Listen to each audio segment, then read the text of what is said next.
Cupido y Psique, donde se cuenta cómo una princesa con la belleza de una diosa descubre que es demasiado humana para casarse con un dios. El cuento de Cupido y Psique no es tan viejo como las historias que hasta ahora hemos leído.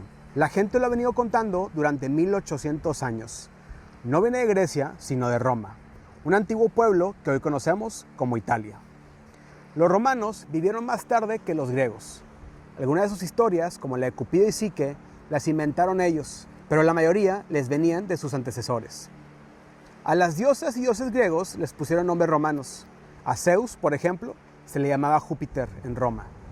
En este libro hemos utilizado los nombres romanos cuando se les conoce mejor que los nombres griegos. La romana Venus nos resulta más familiar con este nombre que con el griego Afrodita. En esta historia nos encontramos nuevamente con Venus. Es la misma orgullosa y bella diosa de que nos hablan los mitos griegos. Pero su hijo Cupido ha crecido. Ahora es mayor. Los romanos lo representaban como un guapo y gallardo joven, mucho más cercano al dios del amor que el niñito juguetón. Tarde o temprano, desde luego, tuvo que surgir un romano que inventara una historia donde este juvenil Cupido se enamorase de una muchacha humana. Aquí está esa historia. En aquellos días vivía una hermosa y joven princesa con el bello nombre de Psique. Su vida era grata. Dormía en un lecho suntuoso entre sábanas de la más rica seda. Con un chasquido de los dedos, el payaso del palacio llegaba para hacerla reír. Comía en un plato de plata y bebía en un vaso de oro. Sin embargo, todos aquellos lujos no hacían feliz a Psique. Pues como le sucede a la mayoría de las princesas, ella había nacido con los problemas que aquejan a todo el mundo. Y tal vez unos cuantos más.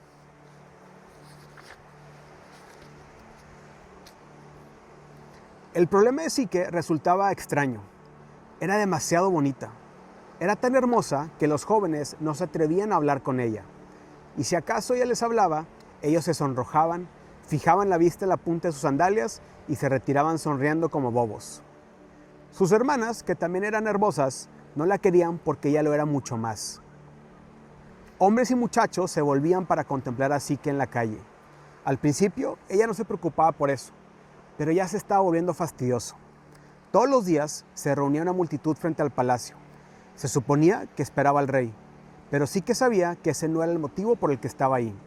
Muchas veces había oído a través de la ventana lo que decían. ¿Por qué vamos a ir al templo de Venus para orar a la belleza?, se preguntaban entre sí. Aquí hay una criatura más hermosa aún que la diosa de la belleza, y con sangre real y roja circulando en sus venas. ¿Será verdad?, se preguntaba Psique, ¿que la gente ya no adora a la diosa de la belleza? Ay, era muy cierto, y nadie lo sabía mejor que la propia Venus. Cuanta más gente se distanciaba de su templo, más se preocupaba la diosa. Finalmente, llegó el día en que nadie entraba al templo de Venus. La diosa estaba muy enojada. ¿Me irá a olvidar la gente solo porque esa niña tonta tiene una bonita cara?, se preguntó. No, Psique no tomará tan fácilmente el lugar de la diosa de la belleza.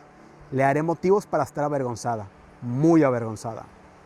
Entonces Venus llamó a su hijo Cupido. Esa chiquilla tendrá que ser castigada, dijo Venus. En algún lugar de la tierra debe encontrarse el más perverso, despreciable y horrible hombre vivo. Quiero que hagas que Psique se enamore de él. El atractivo Cupido se preparó para realizar los deseos de su madre. Tomó de su mano un jarrito con agua mágica. Cuando salpicara con esta los ojos de Psique, haría que se enamorase de un hombre que fuera perverso, despreciable y feo. Cupido ató el jarrito en la punta del carcaj que sostenía sus flechas. Luego extendió las blancas alas y voló hacia la tierra. Cupido encontró a la muchacha dormida en su lecho. Estaba recostada sobre las sábanas de seda. Tenía el brazo izquierdo sobre los ojos, pues la leve luz de una lámpara alumbraba desde el fondo de la habitación.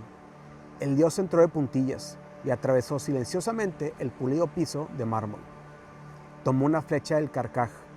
Con su punta de oro tocó la blanca piel del hombro de Psique. Ahora tenía que rociar el agua mágica sobre los cerrados ojos de la princesa.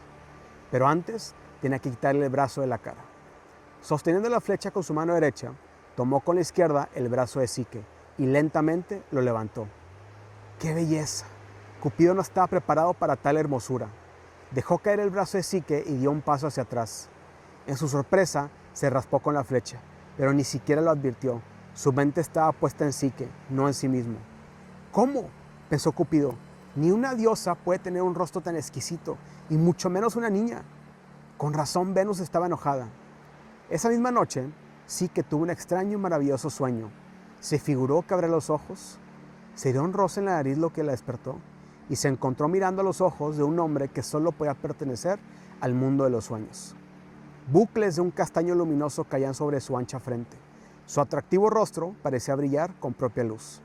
Una amable sonrisa se dibujaba en la comisura de la boca, y sus ojos eran tan azules como el mismo cielo. En ellos Psique sintió que no solo podría ver el mundo entero, sino el paraíso. Psique no tenía idea del tiempo que estuvo mirando sus ojos, pero finalmente el hombre del sueño empezó a alejarse. «Espérame», dijo él con una suave voz y con los ojos todavía puestos en ella. Ahora estaba desapareciendo más rápidamente. «Espérame», repitió. Psique se incorporó de súbito y se sentó en la cama, bien despierta, pero el hombre había desaparecido. Psique despertó esa mañana mucho más feliz. Ya no volvió a preocuparse por los hombres. Era suficiente para ella esperar al hombre de su sueño. Se rehusó a salir donde la gente pudiese verla, excepto cuando la cubría la oscuridad de la noche. Poco a poco, la gente que esperaba frente al palacio para poder verla perdió la esperanza de que apareciese. Los devotos regresaron al templo de Venus. Psique permanecía sosegadamente en su palacio. Pasaba la mayor parte del tiempo leyendo. Se interesaba por las maravillas de Roma moderna y por las costumbres de los antiguos griegos. Así pasaron meses y años. El rey se empezó a preocupar por encontrar un esposo, pero Psique solo sonreía. Jamás le relató a nadie su sueño secreto. Una noche de verano, Psique subió hasta la cima de una colina cercana al palacio. Le gustaba buscar la soledad de la noche y sentir la brisa que hacía revolotear su cabello. Alzó la vista hacia el cielo para mirar las miríadas de estrellas. Pero el planeta Venus no estaba en su sitio. Eso la alegró, pues había empezado a aborrecer a Venus. ¿Por qué la gente adora a Venus?, se preguntó. Si supieran lo que significa ser bella, odiarían a la odiosa de la hermosura en vez de amarla. No, no es fácil ser hermosa. El problema es que todos ven únicamente la parte de fuera, sin darse cuenta de que la belleza es como una concha en la que habita el verdadero yo. Mientras Psique estaba de pie en la cima de la colina, con la mente absorta en preguntas y los ojos interrogantes, sucedió una cosa extraña. Un apacible viento la elevó lentamente de la tierra. Su roce era tan suave que no sintió miedo. La transportaba con delicada ligereza y pronto la posó sobre una cama de blando césped. Psique no podía ver nada en la oscuridad, pero seguía sin tener miedo. El dulce olor de las flores y el alegre sonido de un arroyo cercano le daban la sensación de que no estaba sola. Cerró los ojos y pronto se quedó dormida. Cuando despertó, se encontró descansando sobre la tierra, cerca de un magnífico palacio. Estaba construido con un brillante metal que Psique jamás había visto. No era plata ni oro, sino un metal azul. Supo entonces el momento que aquel edificio no estaba hecho por las manos humanas, sino que era el feliz hogar de algún dios. ¿Podría entrar en él? Psique no lo sabía, pero pronto se dio cuenta de que sus pies la llevaban hacia las altas puertas. Luego, como por arte de magia, las puertas se abrieron solas. Psique entró en una sala inmensa. Las paredes estaban cubiertas con dibujos de toda clase de animales, pintados con exquisito arte. Sobre el pulido piso estaban distribuidas diversas estatuas de dioses. Siguiendo adelante, Psique llegó a una mesa de comedor dispuesta para una sola persona. Sobre ella había un jarro de rica leche y una manzana que parecía demasiado hermosa para ser real. Tomó la manzana y la mordió con precaución. Era real, y Psique se dio cuenta de que tenía hambre. La muchacha pasó el resto del día caminando por el palacio. Vagó a través de centenares de lujosas habitaciones y atravesó cuartos y más cuartos, todos llenos de magníficos tesoros de arte. Todo lo que encontraba a su paso la llenaba de alegría. Cuando se puso el sol, llegó hasta otra mesa de comedor, como la primera. Esta estaba dispuesta para una sola persona, pero había sobre ella más alimento del que una persona podía comer. Vio 3 calientes costillas de cordero, una inmensa y blanca nube de puré de papas, 4 clases de vegetales desconocidos para ella y un gran plato de fresas con crema. Todo parecía estar tan bueno que Psique se sentó inmediatamente a comer. Aunque solo había visto hasta entonces una pequeña parte del palacio, después de todo, habría un mañana y un pasado mañana y un día después de ese. Y cuando lo hubiese visto todo, podría empezar otra vez desde el principio. Mientras Psique comía, contemplaba la más hermosa puesta de sol que jamás se había visto. Las nubes que flotaban al oeste cambiaban de la tonalidad escarlata al rosa y al dorado. De pronto la oscuridad cayó sobre la estancia. Sí que pensó que así, con esa rapidez, llegaba la noche en el norte, según había leído en los libros. Estaba ya todo tan oscuro que no se distinguían los restos de comida que estaban en la mesa. Exactamente cuando el último rayo de luz apareció del cielo, sí que sintió una respiración detrás de su cuello. Volvió la cabeza, pero en la oscuridad solo pudo ver una sombra cerca de ella. Y entonces una suave voz que parecía salir del aire dijo: «Gracias, Psique, gracias por haber esperado». Mientras tanto, una fuerte mano tomaba las de ella en la oscuridad. Psique sabía que esa voz era la misma que había escuchado solamente una vez en su vida, hacía mucho, mucho tiempo, en un sueño. Durante varios minutos, Psique no dijo nada. No quería romper el encanto al hablar, pero al fin no pudo contener su pregunta más tiempo. «¿Quién eres?», murmuró en la oscuridad. «Por favor, dime tu nombre». «Mi nombre no lo debes saber nunca», fue la respuesta que llegó nuevamente a su oído. «Y nunca deberás ver tampoco mi rostro». «¿Cómo?», exclamó Psique. «¿Nunca habré de ver la cara del hombre de su sueño?». «¿Hay algo que desees y que no está aquí en el Palacio Azul?», inquirió la gentil voz. Psique reflexionó un momento. «No», dijo blandamente. «¿Dudas de mi amor?». «No». «¿Es que no confías en mí?». «Sí», gritó Psique. «Oh, sí». «Entonces, por favor», dijo la voz, «nunca trates de verme. Es todo lo que quiero. Quiero que me ames como un hombre, no como a tu amo». Esto complació a Psique por un tiempo, pero por poco tiempo. Según pasaban los días, deseaba cada vez más poder ver a su esposo. Pero él llegaba tan solo, con la oscuridad, y se iba velozmente antes de que llegase la primera luz del alba. La necesidad de Psique de contemplar a su esposo empezó a producirle pensamientos extraños. Durante las largas horas de espera a la luz del día, ella pensaba que si su esposo no era ni Dios ni hombre, tal vez fuese un horrible monstruo, pues no encontraba otra razón por la cual él se escondiera ante sus ojos. Pero luego, durante la noche, tales pensamientos parecían imposibles. Psique se recostaba despierta y se recriminaba por pensarlo, pero cada vez aumentaba su deseo de verle. Finalmente no pudo soportarlo más. Un día escondió una vela bajo la cama. Cuando lo recordó esa noche, se rió de sí misma por haber sido tan desconfiada. Pero el sueño se rehusaba a llegar. Sus esperanzas y temores la mantenían despierta.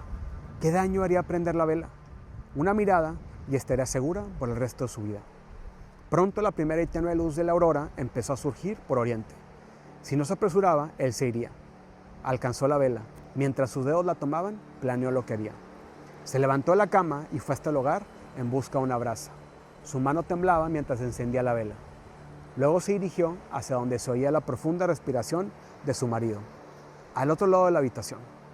A la escasa luz de la vela, Psique contempló los castaños bucles y el hermoso rostro del hombre de su sueño. ¡Y qué fuerte era! Entonces notó que algo brillaba en la pared, justamente encima de la cabeza de su esposo. Parecía de oro, y lo era. Un carcaj de flechas con puntas de oro y un arco. Era Cupido, el dios del amor. Ni siquiera en sus sueños más audaces había Psique imaginado tal cosa. Manteniendo la vela cerca del rostro del dios, se inclinó para verle más de cerca, y una gota de cera caliente cayó sobre el brazo de Cupido. En un instante los ojos de Cupido se abrieron ampliamente, mirándola. Sin decir una palabra, brincó al otro lado de la cama. Luego, tomando su arco y su carcaj de la pared, se fue. Había suficiente luz en la habitación para que Psique le viese desaparecer por la puerta. «¡Espera!», gritó ella y salió precipitadamente del cuarto. Siguió el sonido de sus pasos por las escaleras y por los largos corredores que conducían fuera del palacio. «¡Espera! ¡Espera!».